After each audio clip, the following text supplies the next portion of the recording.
reminder there, Ethan. So now we're recording, and that's good. We answered our first question. This is session 6. Remember, session 7, we'll go over the last 2 units, and then we will also be really focused on making sure you're good with the attestation, making sure everything's complete. So the goal is at the very least to have all 13 units with that blue check mark on the review. As we just reviewed, some of them might not, like the introduction. If you don't go through every single file, you might not see the check. Don't worry about that. And again, it will take some multiple screenshots, and we'll walk through all of that next session, so don't worry. Okay, so let's go ahead and get started. We didn't have any questions in the Canvas. Were there any questions about what units 10 and 11 talked about?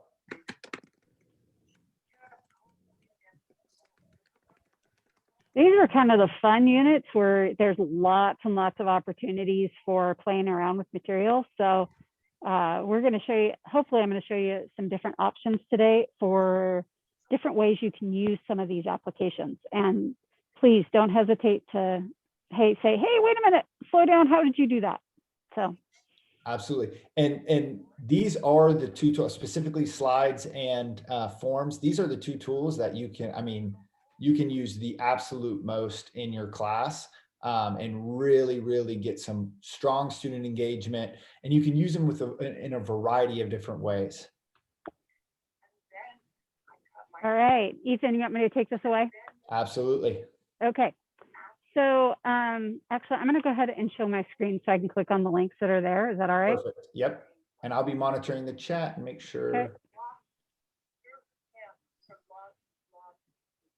All right. So looking at our interactive lessons, the one thing I want you to remember is when you're talking about slides, Google Slides are so much more than a presentation tool. And when you get out of the mindset that I can just use it as a presentation tool. Darcy, I'm sorry to interrupt you. We are just seeing your desktop background. I don't know if you have anything pulled up yet. But this young woman was stuck in her grief.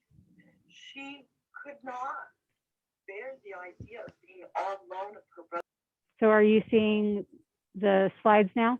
Yes, perfect. Okay.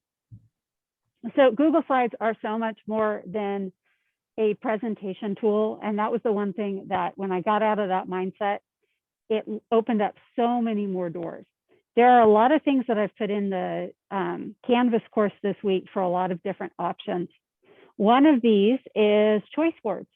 So this is an example of a choice board. This is a integrated science and ELA unit where kids, it's one slide. This is one slide and the entire unit is on one slide. So this can be used, or not one slide, but all of these go together. So I'm going to put it in present mode. All right, I'm going to take my mask off for just a little bit. Hope, you don't see this, do you? Okay, it's loading. It's going to take a little bit. What happens here stays here. All right, so because I can't, I feel muffled when I have the mask on doing a session. So they can do as many things here as they want to.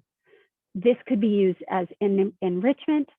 It has things that they can make. So if they click on that, it takes them to a YouTube video on making your own erosion. They could go back to the home, click back there. They could go to a makerspace create challenge. I'm going to click on the home button again. They could take a virtual field trip, create a coding program, and there's all of these can be in slides. So what it is it's a grid that you've put in there, and then they inserted these icons, and these are all links, and they're linked to different slides in here. So type a Google Doc paragraph. Oh, okay, so it takes it there. They can create a Google Docs paragraph. They could click on here to go to links.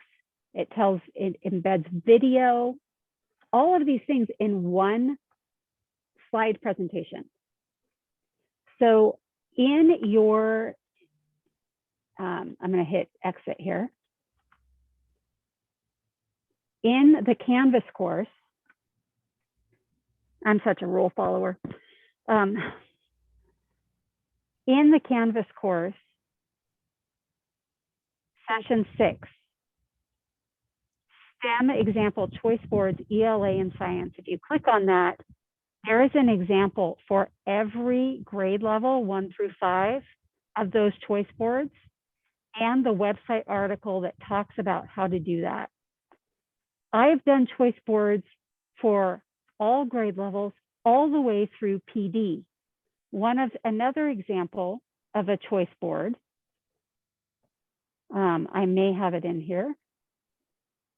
I've done them with multiple different things. I've done them with math. I've done them with drag and drop activities. I'm going to click on, so this is another slides example. This is an interactive notebook. So when you click on this, it provides a notebook that the students can open. And this is linked to different pages that they can go to and different sections of the lesson. So this is one that I've used with adults for PD, for different para trainings. Or this is a notebook where they can just go ahead and write in it. And this is, so you see that they've got text box here. These are added in to the slide masters. So they can't accidentally go in here and delete the picture. They can't delete anything. They can't mess it up. I love it. Let me pull up one other example of a slides that's in a different format. I thought I had put it in there, but I didn't. While you're doing that, I mean, we have this big, huge summer summit that we're putting on, and we're using those interactive notebooks for every single day. So it is a really, really great tool to keep participants engaged and keep them on the same page. So this is an example of a drag and drop. So if we go here and we look at our instructions, and notice that they use things that are not on the slide itself. So they wrote the instructions over here on the side. Count the objects in each box, click on a colored circle and drag it onto the number. Drag and drop activities for every grade level. So I've got one sun. So I'm going to take this yellow dot. I'm going to drag it up here. I've got 1, 2, 3 worms. I'm going to take this, drag it over.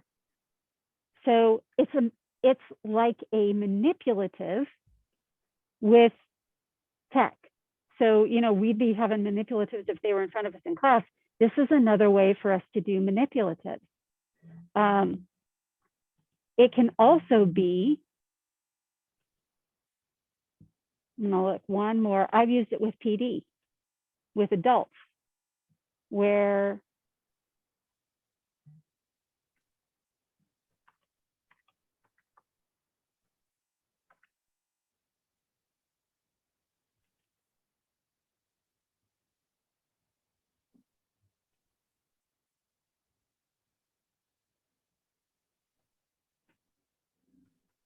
card sort. So here we have a card sort where they're taking the cards, clicking on it. I've put the vocabulary definitions in here. They're dragging them to the right side of where they want to, which can foster great conversations and something that they can do online while they're in the middle of a session. So kind of that interactive piece while they're on Zoom. Or you could be doing that while they're in the classroom. When we're talking about Google Slides, one of my go-to tricks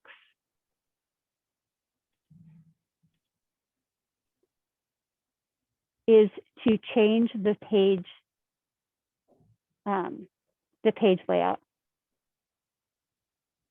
Page layout, you click on a new presentation.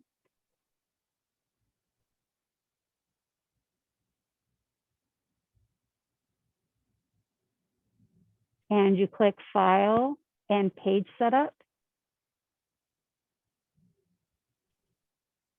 Go Page Setup and Custom. 8.5 by 11.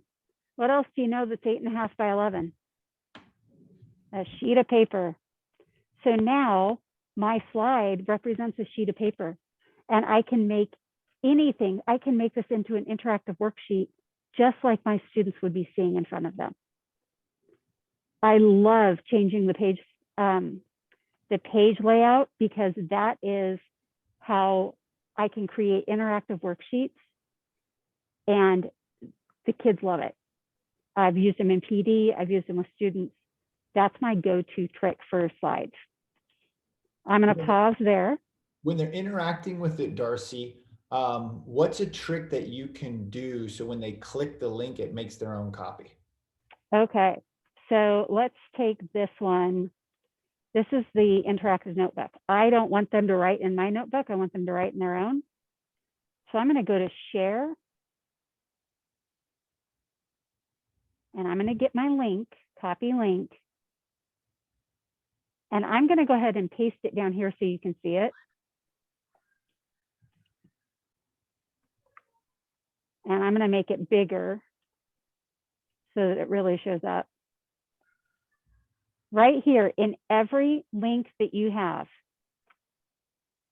docs, slides, drawings, any Google link that you have, you'll have that word edit. If you take the word edit out and you replace it with the word copy,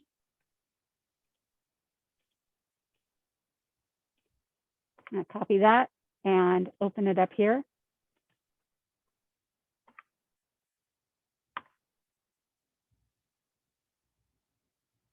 And it should have forced me to make a copy.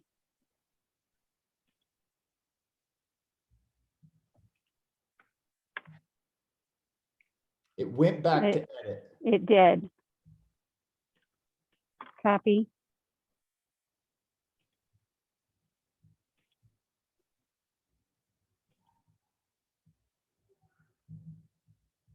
It's reverting back to edit, and I'm not sure why. But if you replace the word copy, if you post that in our chat, we can all click it.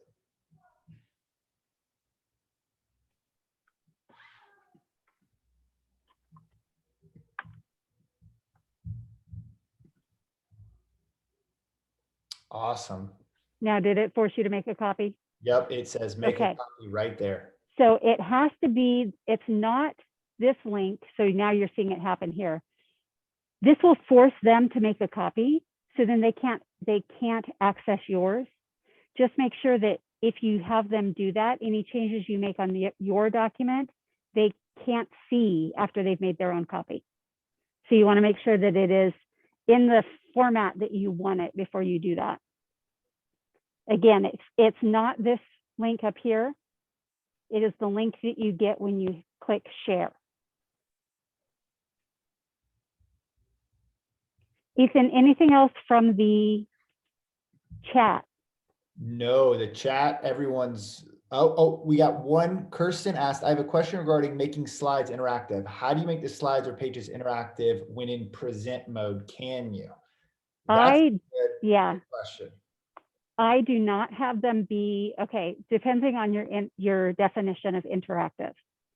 If it's a drag and drop activity and you want them dragging from one spot to the next, that is a slides thing where you're not going to put it in present mode. If you want them to be writing on it, like writing text or writing responses, not in present mode. If you want them to be clicking links, like you're embedding videos and things like that, like the choice board, you can put that in present mode. So it depends on the purpose. So if they're just clicking links and going to different spots, go ahead and put it in present mode. If you want them to interact with it, like with typing or drag and drop, it's not a present mode. And that's something that you have to teach them. That's something I say, this is how we're going to interact with it today. It's not a presentation. it's a interactive, or it's a manipulative that we're going to use today. And in the So present mode, you don't need to make another copy, or they don't need their own copy. You're just sharing it to them in that present mode, because they're not messing around with anything. yeah, and so if you're sharing it in present mode, or you're going to share it with them, they're going to take the link, they can click present or not. But if they're finding that when I click present, I can't do anything, yeah, no, you can't. So that's something to walk them through that and realize that, okay, there's different, that when I say it's not just a presentation tool, this is the exact reason why. Some other examples. So we've done the choice boards. I want to go into hyperdocs. So this is another example with slides. This is what we call a hyperdoc, and they changed it to be 8.5 by 11. So they took this unit on courage,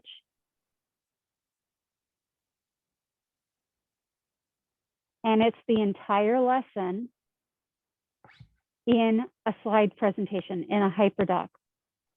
So they've got a story, they've got a link to a Padlet, they've got picture rankings where they want them to go through and make some rankings on the pictures.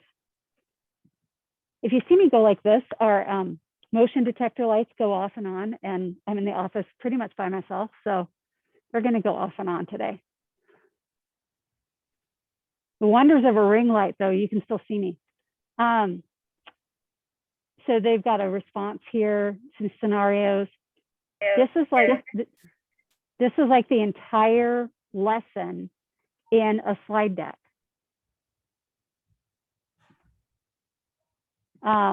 Another example is something that you can use using Google Docs. Same thing. Since using HyperDocs, most of my trainings are paperless. So I have everything that I need right here. And when my participants come in, they have everything they need. So I've linked articles, videos, oops. I've got places for them to respond, more things to read, thank you, a takeaways document. So this is a collaborative document. How many people have been in a training where they've had 25 different links in the chat and they can't keep track of them? This is my go-to, because every link that I want to share is in one document. So this, when you're in the classroom, I taught middle school English forever. And if I wanted to give them multiple different links to go to, it would take them half an hour to type in the link correctly. When I can give them a document like this, where all they have to do is click on it and they have all of these documents in one spot, this is another example. I think in here, there's another example of a choice board. So another doc, Google Doc, where we have lots of different options and other hyperdocs as examples for math, science, ELA, and other. So these are all examples of what we call a hyperdoc. So it's the same thing we've been doing.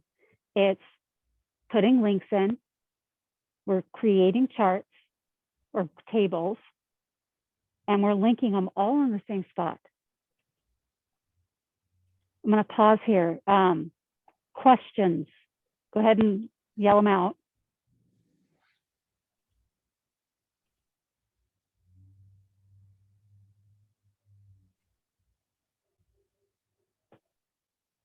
Ethan, do you have any questions? I don't have any questions right now, and there's none in the chat. I just know that all of my meetings, and Darcy, you and I go to a lot of the same meetings, we use hyperdocs in everything. And so it's not only, I mean, there's so many ways. You might have a hyperdoc that you're teaching your lesson with, and then you might have a hyperdoc that has links to every single one of your lessons, right? So that's your tool that you're staying organized with. and then you have a document that you're presenting to your students. Cecilia, yeah, go ahead. So I'm new to Google, and I created at the beginning of the school year, I'm a school counselor, so I created a virtual counseling office. And it's very generic compared to all of this really cool stuff that Darcy's sharing. But I did a whole bunch of hyperdocs for every resource for the students.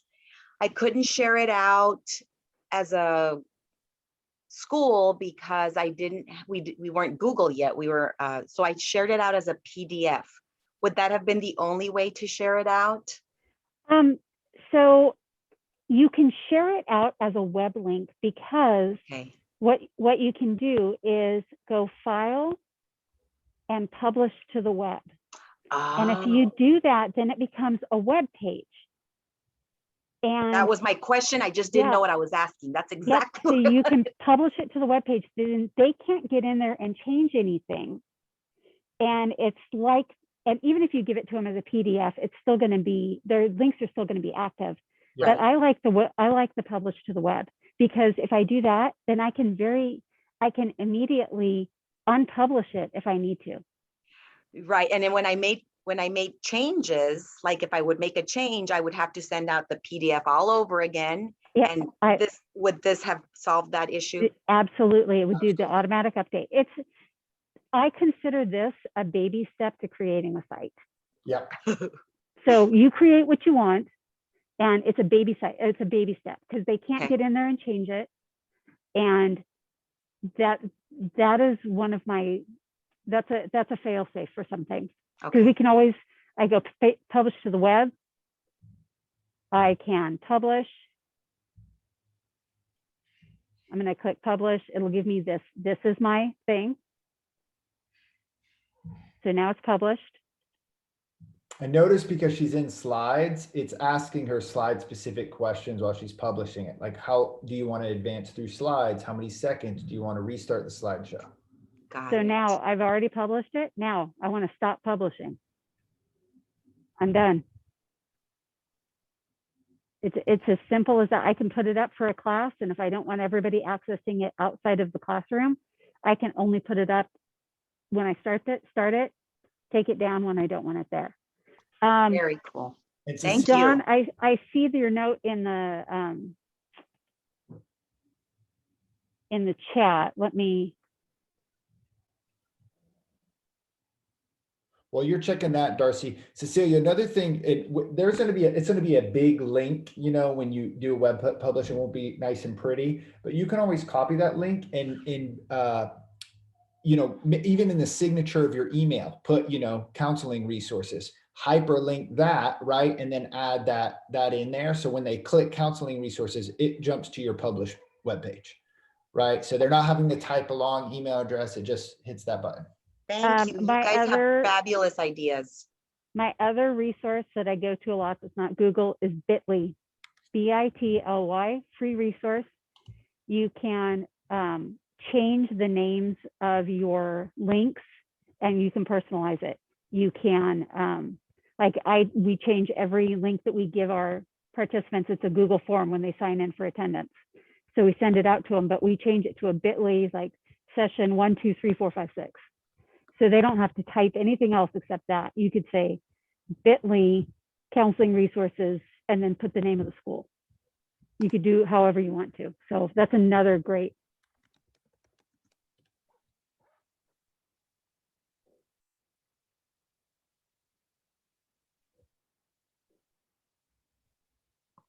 So I went in through the Canvas.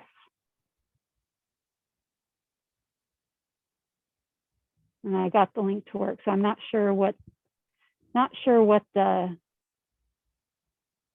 issue was. All of the links to the choice boards are in here though.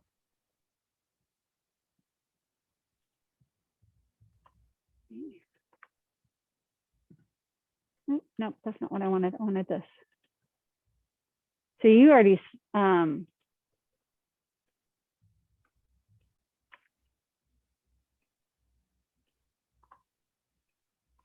okay, All right. Then we have Google Forms. So I'm going to put a Google form in. This is my end. And Ethan's going to talk more about Google Forms. This is what we call branching. So branching is where we have multiple different pathways the student can take through a Google form. And I'm going to put this link in the chat.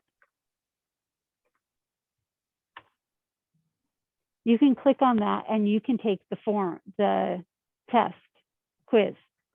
So if I go to the preview,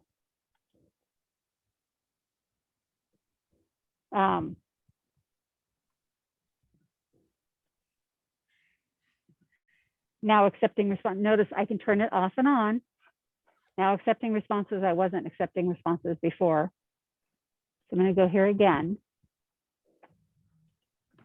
I'm going to say that my name is Peter Parker and my favorite superhero is Spider-Man. His secret identity is, oh, Peter Parker. Wow, look at that.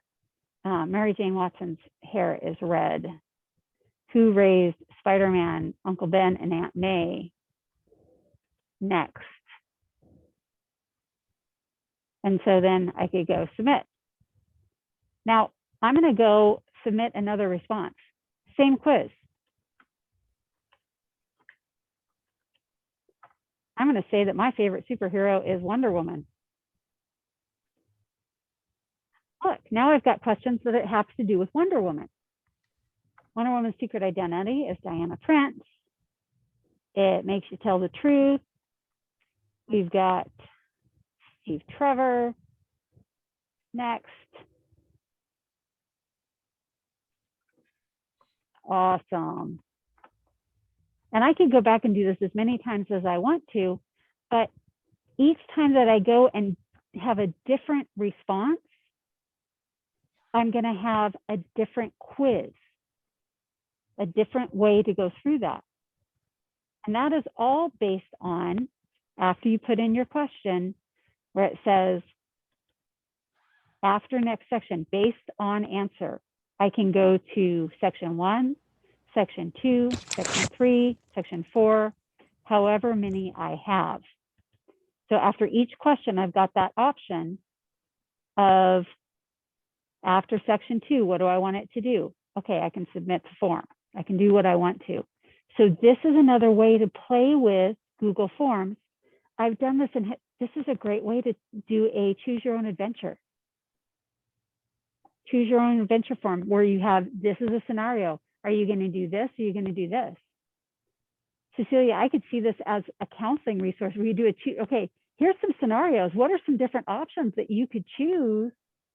And what's the possible outcome that could go that way? And that could be a great way to do that. I did this I had students create their own choose your own adventures where they had, here's the main story. What are some different ways the characters can go and how are they going to get through it? How are they going to survive it? Reminded me of playing the Oregon Trail when I was in elementary and junior high.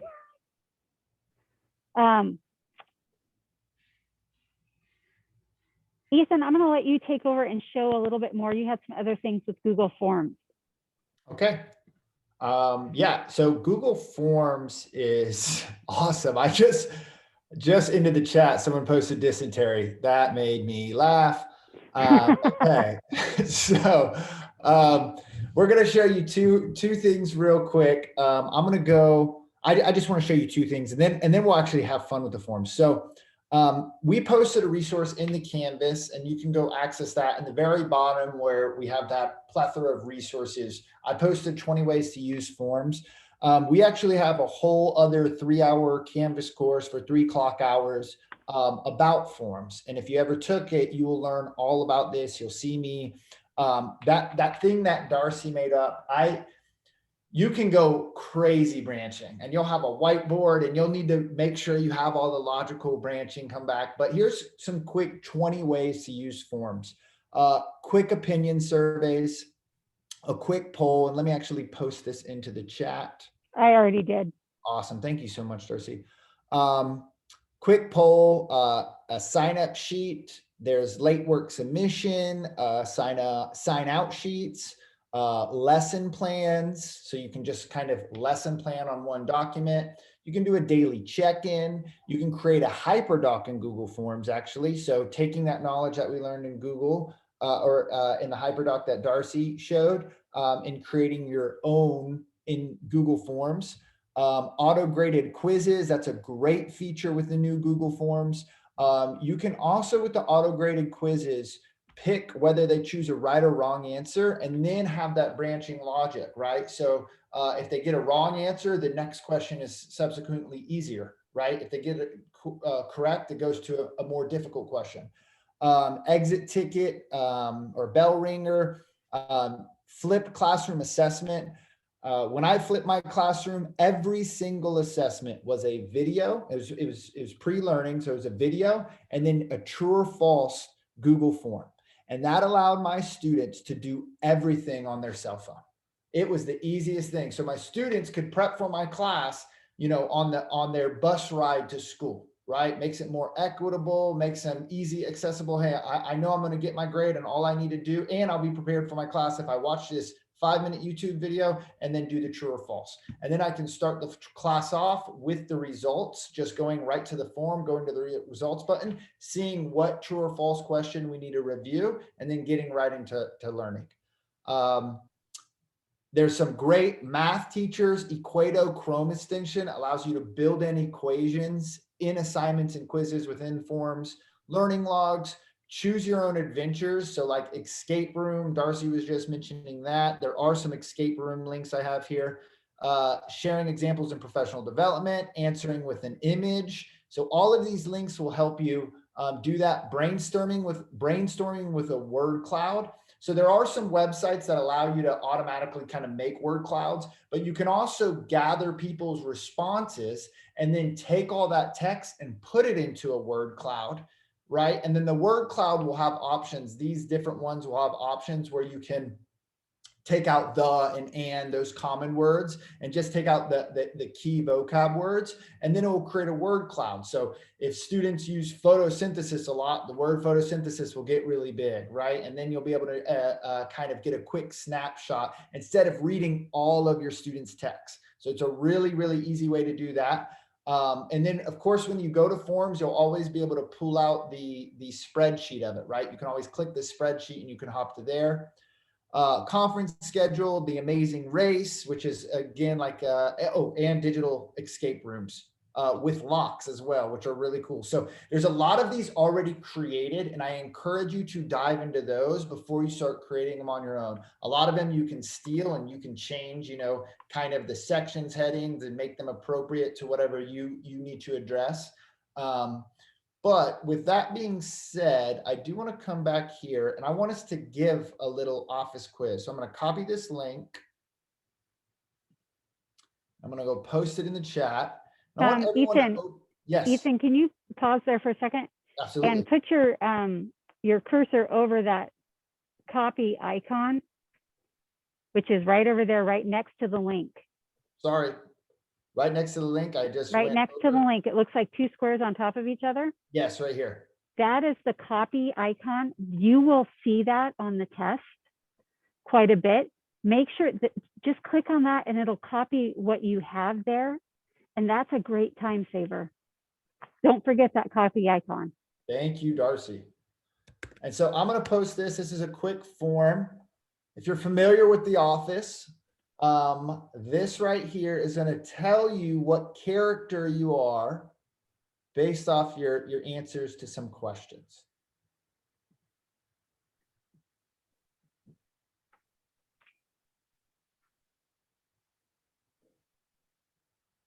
So I think this overall year was definitely the fire in the office.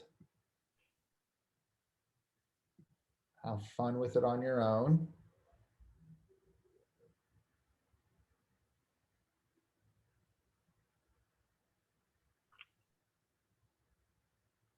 I think this please no is when Toby comes back to work. So I'm going to choose that one.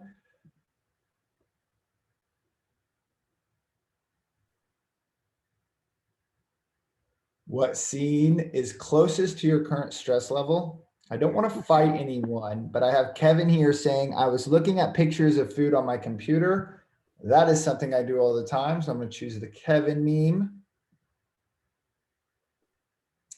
And I am aggravated Angela.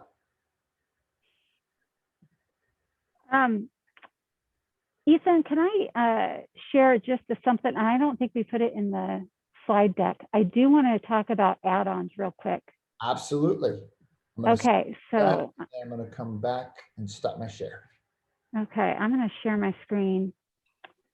So add-ons are And if great. sorry, Darcy, if you just want to share what character you got in your office quiz in the chat, we'll have fun with that as well. Absolutely. I was Angry Andy. So here I have 3 of the core documents. If you look at the Common Core, these are the foundational documents of the United States. We've got the Gettysburg Address, we've got the preamble, we've got the Pledge of Allegiance. And I've taken the text and I just put them in here. Add-ons are great tools, and Ethan talked a little bit about that, but these are great tools and they're built into your Google Apps. So if you go over to the top and up here at your toolbar, you have add-ons. These are the add-ons that I use the most. So Grackle Docs, if you work with students that have accessibility issues, this is a document, this is an add-on that'll help check it for accessibility. So if you have screen readers, it'll check it to see if the screen reader can actually read what is on the screen. So I'm going to launch that.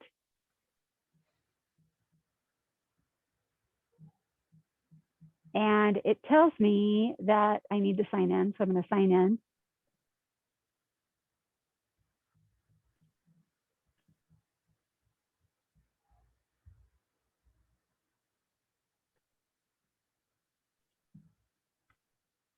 And it tells me, okay, so as a screen reader, I should probably have a document title. I have all of these other ways that this is going to go check it for me. I should have some headings here because I've got multiple different things here. They should be nested, all of these things, and then it'll help me fix it. If I click on this document here and I click on here, it'll tell me how to fix it. It'll tell me how to make it right so that a screen reader can use it. Another great add, and this is available in Google Docs and in Google Slides. So in Google Docs and Google Slides, it's in the same spot. It's up here in your menu up here at the top. Kazina is a screen reader. It'll let me, as an English teacher, it would let me voice type notes to my students on their documents. I use Lucid charts all the time for process diagrams, for flow charts and things like that. And word cloud generator. This is a great way. Ethan, you talked about Wordle and some of those others that are outside of the Google Docs, but this is one that's built in right here. So I'm going to do a word cloud generator. I'm going to go modern. It's creating the word cloud for me. And I know the most important words, the words that show up the most in these foundational documents are right here. And I'm going to click append large. And it's going to put it right in my document for me.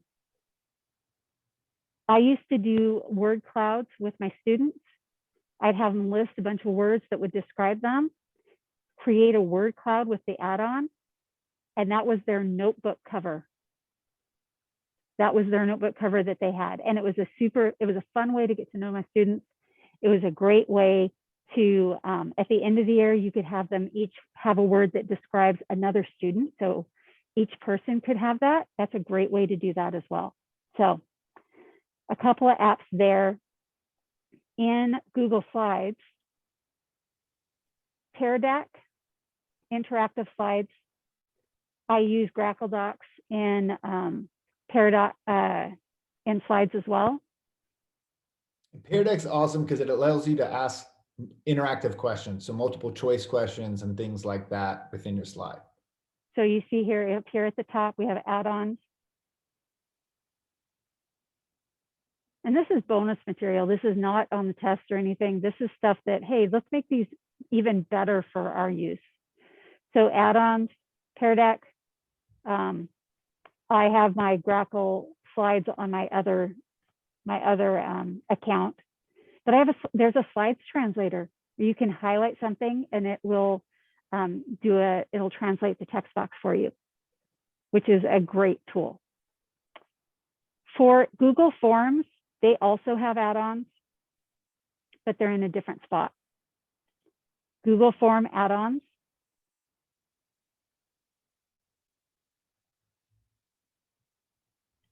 Are right here. When you click the 3 dots, this always means more, click the 3 dots and you'll see add-ons.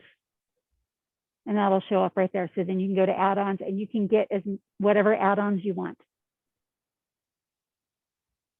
So don't forget those, and it'll tell you, here's all of these different things that you can choose from. You can schedule it. You can have dynamic fields. You can do notifications, all sorts of different things. I don't use those as much in Forms. I haven't had the need to. So the timer one is useful if you're trying to do timed quizzes. Absolutely. So just don't forget about those add-ons within there. All right, I'm going to stop sharing. And Darcy said it perfectly. This is again not part of the Google certification test, but it is really important to know, because find the product you like, right? If you're like, I'm going to be using Google Slides, dive into it, because what you get on the surface level is not everything that it can do. So dive into the different way other educators have been using it. Dive into the different add-ons. A big thing that I've found is knowing like the words to say. Like I've seen a word cloud before, but did I know it was called a word cloud, right? I've seen this being used before, but did I know what it was called so I could search for it, find the add-on, find the correct tool? And there's going to be multiple add-ons for everything you want to do. Go into the blogs, look up what other teachers are talking about. But it's the cool thing about Google is once you find a product you can like, it can be your best friend. And there's enough add-ons to do really whatever thing you would want to do with it, right? It's like, hey, I need to give a big test. Well, now with Google Forms quiz, you can give that big test. Well, it needs to be timed. Well, with an add-on, you can make it timed. Well, I don't want to grade. Well, you can make the answers auto graded. So the grade automatically spits out to you, right? So you can say, well, I want it to be dynamic. So if a kid misses a problem, you can do that in Google Forms, right? And so it can get really, really dynamic. So I just encourage you to find the product that you like, say, I'm comfortable with using slides, I'm comfortable with using forms, and then really dive into it and look at all those add-ons. Any questions?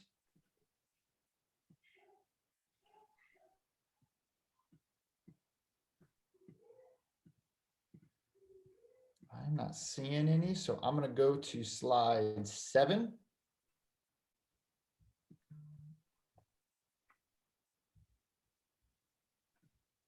All right. Ethan, you want to take this or do you want me to? So this was creating a playlist within YouTube, which is a great resource. You can also create a playlist on a hyperdoc, right? You don't necessarily have to link it to YouTube. You could say, hey, watch these 5 videos or use these 5 different resources.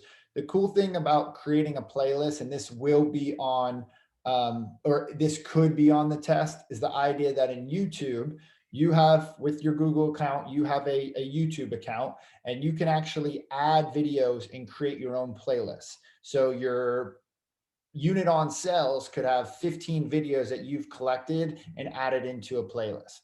Of course, you can also add all of those to YouTube as well.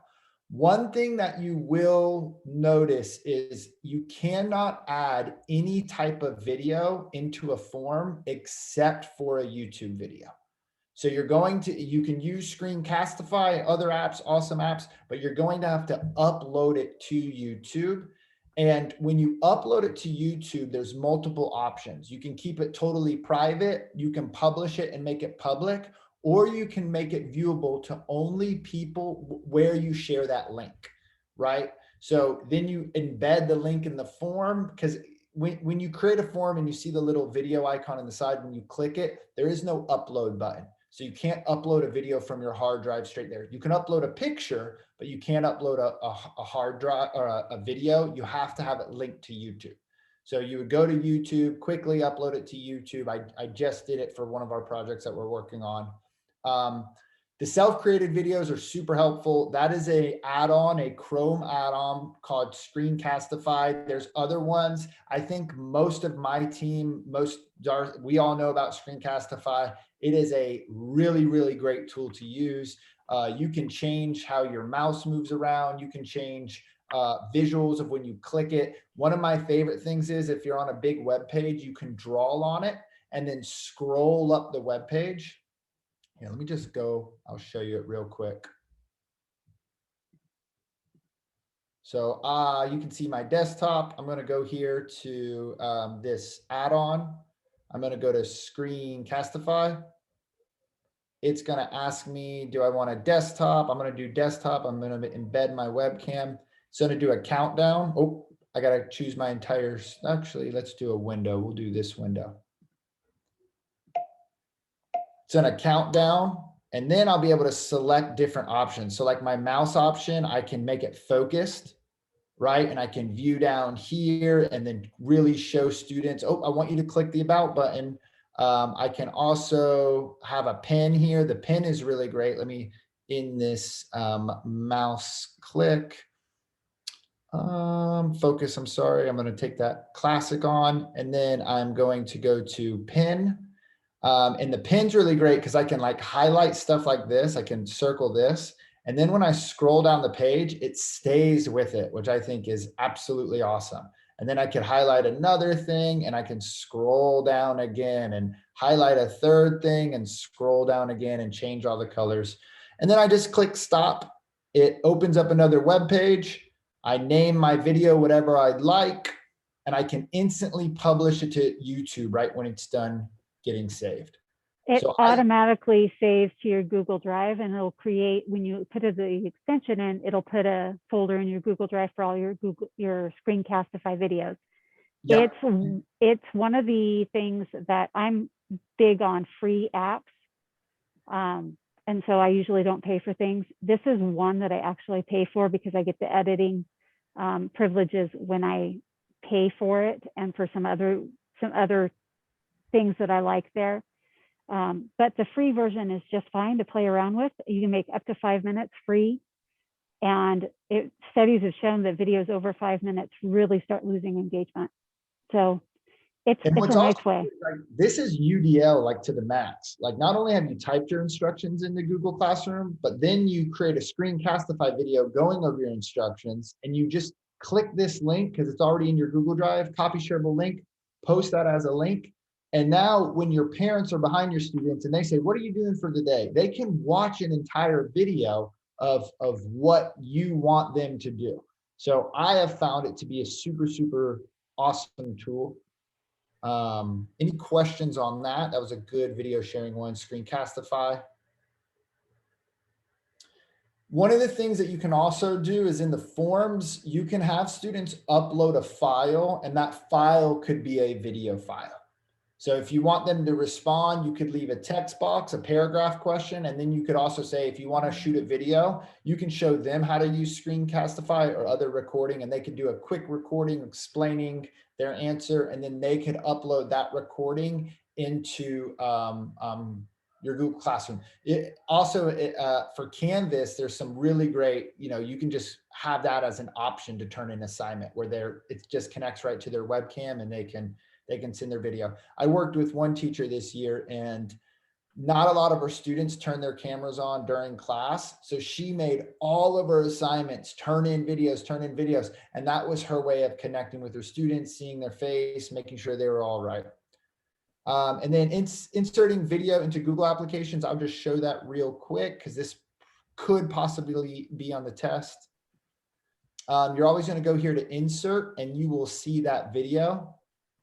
And you will see, you can search by YouTube, you can post a URL, or you can go to your Google Drive. Now, this URL, for whatever reason, this screen, and let me just try this. I'm going to copy this shareable link. I'm going to come back to here.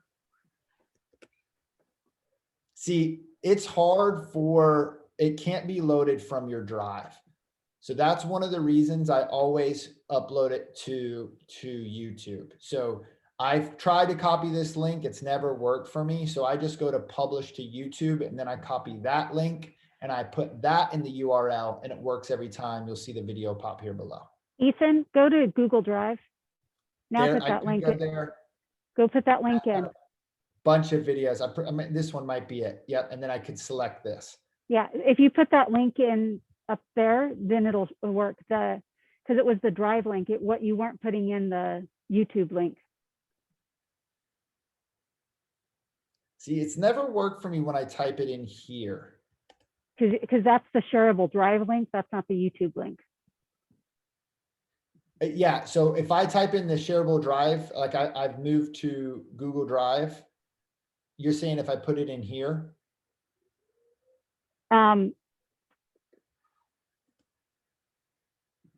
No, but when you, because the URL is just the YouTube URL. You can't search by a Google Drive URL, is all I was saying. Okay. Um, So multiple ways to do that. Yeah. Yeah. Anything you want to add to that, Darcy? Slides, you can do videos from your Google Drive. Forms, you can't. Docs does not have an insert video option. So what you do is you insert a link to the video. So you insert the link, you type in see video here, highlight it, insert the link into that highlighted text. It doesn't have an insert video piece. But you can still put video into Google Docs. You can put links in there and they can go from there. We are running out of time. I do want to talk about the scenario choice board real quick and a couple more resources in the Canvas. So in the Canvas course, Ethan's got it. Do you want to just click on that picture, Ethan? Yes. In the Canvas and in the slide deck, this is a Google certification choice board. If you click on it, for each of these applications, it has scenarios. I got to just change because I'm clicking inside of the Zoom window. So each of these has scenarios here. Each of those has scenarios. Maybe I didn't link it that way, but it should have scenarios for each of those that you can go in, practice that. And then there's a video that allows you to see how it was done for each of those applications. So short little scenario practices. And then also in the Google certification,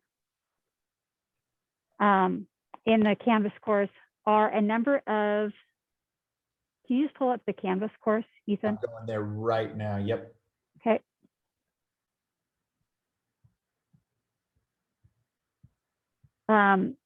Where it says it's not in additional resources. Go back up to, all right, Unit 6, Google application cheat sheets. Another way to use video. Each of these is a cheat sheet for the big applications, Google Docs. These are all things that you might want to be able to do. If you click on the link in the Google Doc, they're all personalized videos so that you can see exactly how it's done.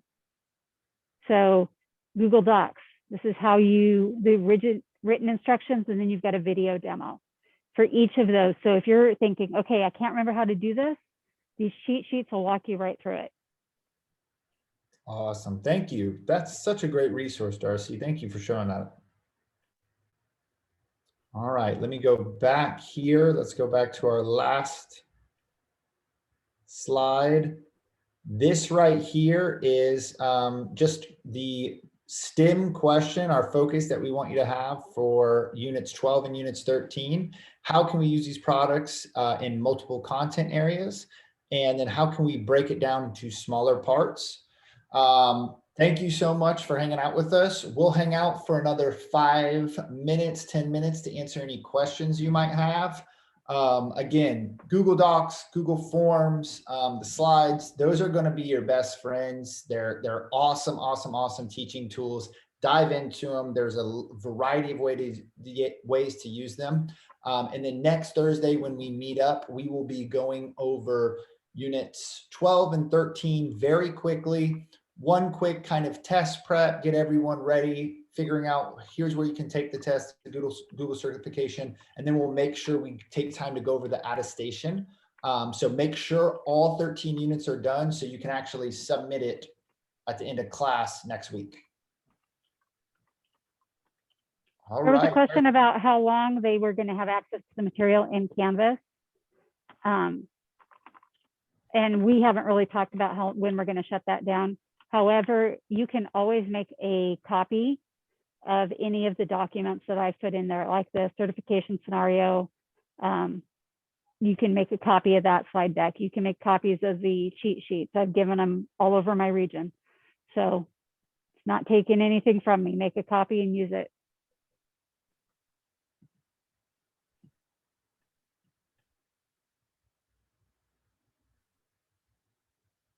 All right. We are holding you for 2 minutes. So you guys are good to go. Thank you so much for hanging out with us. If you have any questions, unmute yourself. Kimberly, you unmuted. You got some questions?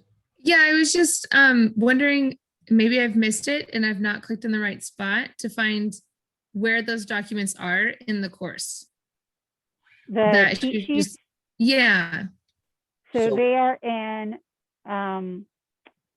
when we go to our Canvas right here, and I'm just going to go. So when you're at your dashboard for your Canvas, you come here and click your Google Educator Level 1.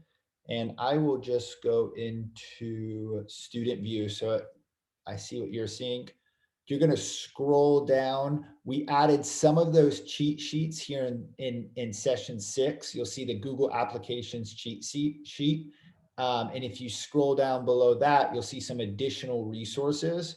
And that's our Google Certification Level 1 checklist that you can use, Google Certification tips, the scenario choice board. And that is really, remember, it's 2 parts. The Google certification test, first part is like a multiple choice test where you're kind of going over, do you know this? Do you not know this? And then the second one is actually doing the performance task. Hey, there's 4 tasks. We want you to create a site, change this theme to this, and make the title this, and then add a YouTube video entitled this. And it will be in your own browser, right? Or in their own browser. So you're not going to be, it's going to be like a built-in program kind of. But if you need any help and you're like, man, I don't know anything about Google Sheets or I need some refresher, you can go to this course. It will be a Google slide and you can scroll down. if you hit present, Ethan, Yes, hit I will. present. And you can just click on them. So I The need links are help there. on forms. Boom. Hopped right here to forms. Then I Okay. can click my home button. Okay, I also want Google Earth. What questions are going to, know about the I'm feeling lucky feature, Mhm. right? That's something that, and when you're going over the course, they'll talk to you about that. And then Google Meet, Google Classroom, all of that. Okay. And then just to clarify, to get the clock hours, I don't have to take the certification, correct? Absolutely not. No. Okay. Because I would like to take the certification. I just have a very big plate right now. Oh, And so when my plate gets smaller, then that would be like, so I just wanted to make sure. Our goal is at Thursday, at the end of Thursday next week, to have everyone within 30 minutes of leaving class signed into the attestation, submitted with all of their links, everything needed, so we can get the clock hour email to you as quickly as possible. Okay, and earlier you stated that it only takes 10 screenshots. Is that correct? Yes. I'm, Okay. and All I'm gonna right. play I had around already with done some screenshots, so I just need to go back and of what I'd finished. So I just want to make sure if I've got 10 or over 10, or, you know, It should take you like 6, I think. I think you can get 2 units per 2 checks per screenshot. So with yeah, 13, some of mine were close, so I might have to just shrink my screen a little bit to fit them Yeah. on there. that's fine as well. Okay. I'm gonna use my snipping tool to take and practice with it to see how many I can fit on one page. So I'll have an answer for that next week. Yeah, next week we'll be going over that. That's what I was doing. I was using my snipping tool, but I haven't been able to shrink it. So Yeah. I have a real quick question for Ethan. You mentioned, well, I think Darcy mentioned Bitly for my virtual library. What did you say, Ethan? Can you go over that real quick one more time? Yeah, sure. So I was just saying, if we went to, I'm just going to make a new document here, and you have your email signature, right? Right. And your email signature could say, click here for more resources.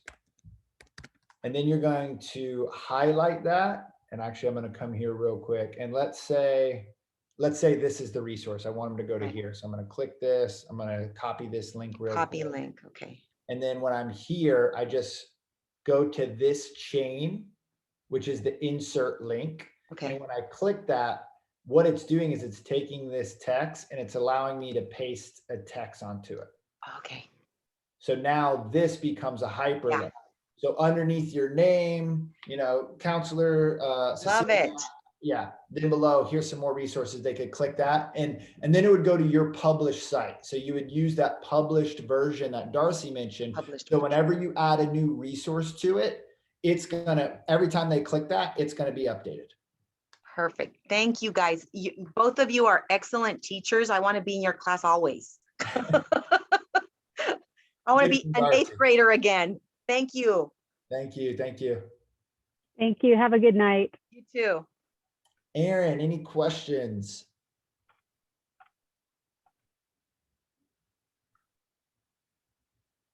Always good to have a superintendent with us.